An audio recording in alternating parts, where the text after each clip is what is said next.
Banjir akibat luapan sungai dan pasang air laut di Kota Sigli semakin meluas.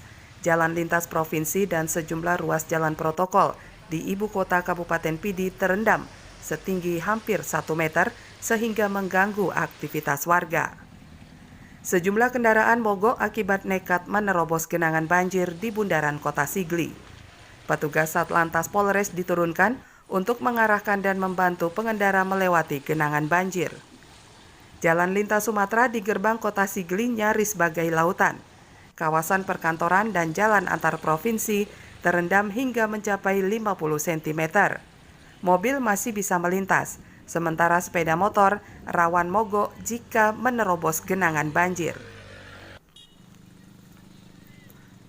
Kapolres Pidi AKBP Imam Asfali telah mengerahkan seluruh personel untuk membantu warga yang terdampak banjir, termasuk mengevakuasi korban.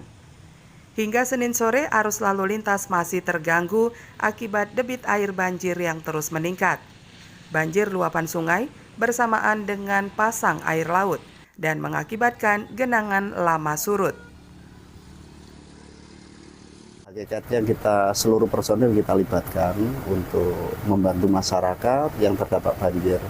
Kita bantu masyarakat untuk evakuasi ke tempat yang aman, tempat pengungsian.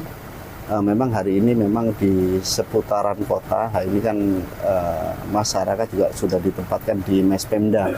Untuk arus lalu lintas kita tempatkan personil untuk pengaturan sehingga masyarakat tetap berhati-hati, sehingga masyarakat juga tidak saling mendahului. Pengendara mulai dialihkan ke jalan alternatif untuk memudahkan perjalanan. Namun mereka diminta berhati-hati dan jangan saling mendahului saat melintasi banjir demi keselamatan dan terhindar dari kecelakaan. Tim Liputan Aceh melaporkan dari Kabupaten Pidi.